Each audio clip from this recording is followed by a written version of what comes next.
8ஆம் வகுப்பில் இருக்கிற முதல் பாடத்தில் இருக்கக்கூடிய மொழிபெயர்ச்சி தான் பார்க்க போகிறோம்.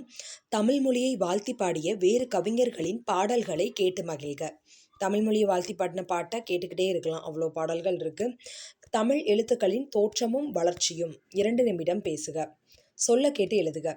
உலக மொழிகளின் எழுத்து வரலாற்றை உற்று நோக்கினால் சில மாற்றங்கள் நிகழ்ந்துள்ளன என்பதை அறியலாம். அவை ஒரு வரி வடிவத்தை விட்டு மற்றொரு வரி வடிவத்தை ஏற்றுக்கொள்ளுதல், இருக்கின்ற வரி வடிவத்தில் திருத்தம் செய்து வரி வடிவ மாற்றம், வரி வடிவ திருத்தம், எழுத்துக்களின் எண்ணிக்கை மாற்றம் ஆகியவற்றை எழுத்து சீர்திருத்தம் என்று குறிப்பிடுகிறோம். ஸோ எல்லாம் சொல்லியிருக்காங்க, உலக மொழிகளின் எழுத்து வரலாற்றை நம்ம ஒத்து பார்த்தோம் அப்படின்னா சில மாற்றங்கள் அதில் நிகழ்ந்துட்டே இருக்குது. அவை ஒரு வரி வடிவத்தை விட்டுட்டு மற்றொரு வரி வடிவத்தை அது ஏற்றுக்கொள்ளுது அப்படின்னு சொல்லலாம். ஆனால் இருக்கின்ற வரி வடிவத்தில் ஏதாவது சின்ன சின்ன திருத்தம் செய்கிறத சொல்லலாம். எழுத்து எண்ணிக்கையினை அதிகரித்து கொள்ளுதலை சொல்லலாம்.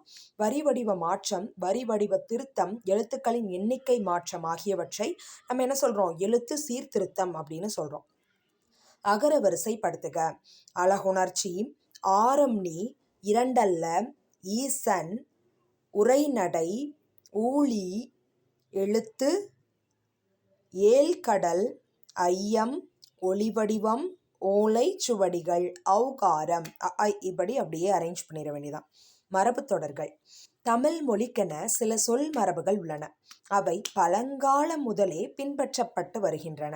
ஸோ அந்த மொழி மரபை தான் நம்ம யூஸ் பண்ணணும். நாட் ஓன்லி ஒலி மரபு, எல்லா இதுலேயுமே மேக்சிமம் மரபு யூஸ் பண்ணிகிட்ருக்கோம். ஸோ அந்த மரபை தான் நம்ம செய்யுள்ளையும் சரி, நம்ம பேசக்கூடியதுலேயும் சரி தமிழில் யூஸ் பண்ணணும். அதுதான் கரெக்டு. அதை நம்ம மாற்றினோம் அப்படின்னா அது தவறானதாக மாறும்.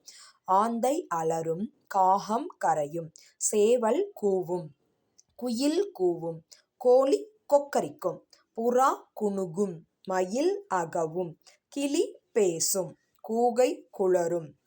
ஸோ ஆந்தை அலரும், காகம் கரையும், சேவல் கூவும், குயில் கூவும், கோழி கொக்கரிக்கும், புறா குணுகும், மயில் அகவும், கிளி பேசும், கூகை குளரும். தொகை மரபு.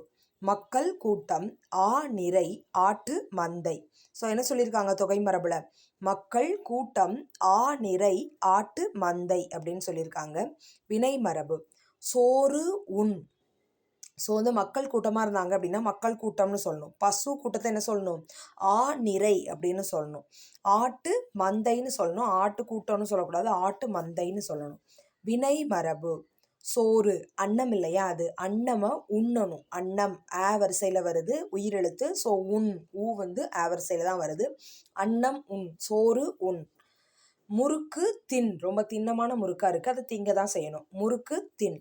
சுவர் எழுப்பு, தண்ணீர் குடி, பால் பருகு, பாப்ப, கூடை முடை, பூ கொய், இலை பறி, இலை பறி, பானை வனை. ஸோ என்ன சொல்கிறாங்க? சோறு உண், முறுக்கு தின், சுவர் எழுப்பு, தண்ணீர் குடி, பால் பருகு, கூடை முடை, பூ கொய், இலை பறி, பானை வனை அப்படின்னு தான் சொல்லணும். கோழி கொக்கரிக்கும். அப்போ என்ன கூவும்? குயில் கூவும், சேவல் கூவும். ஸோ சேவலும் கூவ தான் செய்யும், குயிலும் கூவ தான் செய்யும். பால் பருகு, தண்ணீர் குடி. சோறு அன்னம் இல்லையா, அது உண். முறுக்கு தின், பூ கொய், இலை பறி, ஆ நிறை, ஆட்டு மந்தை, சேவல் கொக்கரிக்கும்னு கொடுத்துருக்கு. ஸோ தவறு இல்லையா, மரபு பிழை. ஸோ சேவல் கூவும் சத்தம் கேட்டு கயல் கண் விழித்தாள். பூ பறிக்க கிடையாது, தப்பா இருக்கு இல்லையா. ஸோ பூ கொய்ய நேரமாகி விட்டதை அறிந்து தோட்டத்திற்கு சென்றாள். அங்கு மரத்தில் குயில் கூவி கொண்டிருந்தது. கரைந்துன்னு கொடுத்துருக்கு. ஸோ காகம் தான் கரையும், குயில் கூவி கொண்டிருந்தது. பூவை கொய்ததுடன், ஸோ பூவை கொய்ய தான் செய்யணும். பூவை கொய்ததுடன் தோரணம் கட்ட மாவிலையையும் பறித்தாள். இலைங்கிறனால அதை என்ன பண்ணணும்? பறிக்க தான் செய்யணும், கொய்யக்கூடாது. பறித்து கொண்டு வீடு திரும்பினாள். அம்மா தந்த பாலை பருகிவிட்டு பள்ளிக்கு புறப்பட்டாள். ஸோ பாலை பருகணும், பருகிவிட்டு பள்ளிக்கு புறப்பட்டாள். நான் விரும்பும் கவிஞர், கட்டுரை எழுதுக. ஸோ இதில் என்ன சொல்லியிருக்காங்க? எது எதுக்கு என்னென்ன பன்மை விகுதி சேர்த்து எழுதணும்னு சொல்லியிருக்காங்க. முதல்ல ஓரெழுத்து சொல்லலாம் பாருங்களேன். பூ, பூக்கள், பச்சை கலரில் பூ, பூக்கள். ஈ, ஈக்கள். பசு, பசுக்கள். பா, பாக்கள். பசுங்கிறது இதில் தான் வருது. அப்புறம் இல்லுன்னு முடிஞ்சிருக்கு எல்லாத்தையும் பாருங்க. கல், அந்த இல்ல அப்படியே இற்றா மாறிடும், இல்லை எடுத்துடணும். கற்கள். புல், அந்த இல்லு போயிடும், புட்கள். சொல், இல்லு போயிடும், சொற்கள். பல், இல்லு போயிடும், பற்கள் அப்படின்னு முடியும். இப்போ இம்முன்னு முடிஞ்சிருக்கதெல்லாம் பாருங்க. மரம், இம்மு போயிடும், மரங்கள். மாதம், இம்மு போயிடும், மாதங்கள். படம், இம்மு போயிடும், படங்கள். பக்கம், இம்மு போயிடும், பக்கங்கள் அப்படின்னு வரும். இப்போ கல் மட்டும் இருக்கிறது என்னது வரும்? வாழ்த்துகள், கிழமைகள், கடல்கள், கைகள்.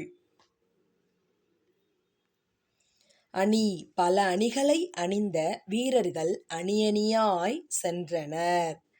நான் என் வீட்டு வாசற்படியில் அமர்ந்து படிப்படியாய் பாடங்களை படித்தேன். திங்கள் கிழமையன்று திங்களை பார்க்க சென்றோம். 6 மணியளவில் 6 நாட்கள் விடுமுறைக்காக 6 கடந்து பயணப்பட்டோம். மன ஆற்றுதலுக்காக பயணம் பற்றோம். ஆற்றுங்கிறது வராது. வட்டெழுத்து எனப்படும் தமிழ் கோடுகளால் வளைந்து அமைந்த எழுத்து. ஸோ இந்த சென்டென்ஸே தப்பு. அதை எப்படி எழுதணும்? வளைந்த கோடுகளால் அமைந்த தமிழ் எழுத்து வட்டெழுத்து எனப்படும். உலகம் உள்ளவரையிலும் தமிழ்மொழி வாழட்டும். உலகம் உள்ளவரையிலும் தமிழ்மொழி வாழட்டும். பகைவரை வென்றதை பாடும் இலக்கியம் பரணி ஆகும். பகைவரை வென்றதை பாடும் இலக்கியம் பரணி ஆகும். உயிரெழுத்து பிறக்கும் இடம் கழுத்து ஆகும். உயிரெழுத்து பிறக்கும் இடம் கழுத்து ஆகும். அம்பு விடும் கலையை ஏகலை என்றது தமிழ். அம்பு விடும் கலையை ஏகலை என்றது தமிழ்.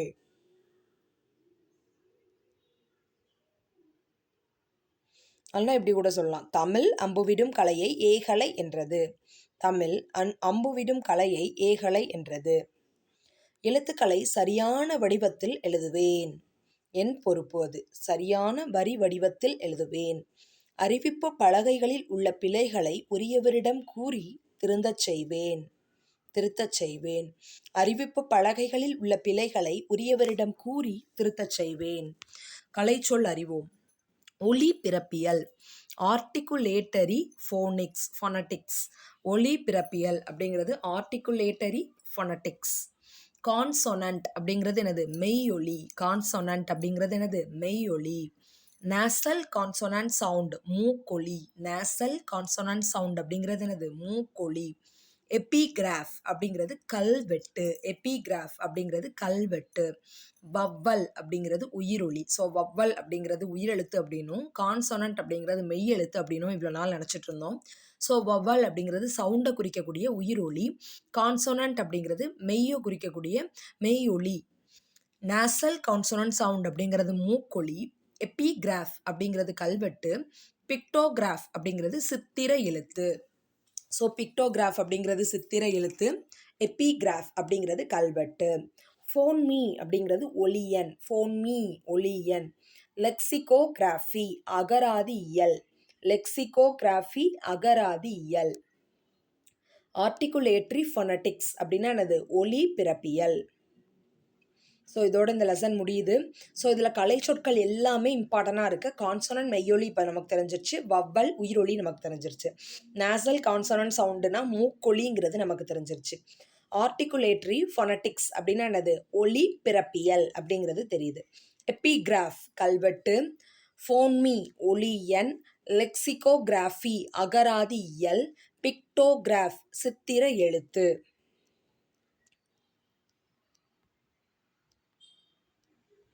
ஸோ இதோடு இந்த லெசன் முடியுது. நன்றி நண்பர்களே.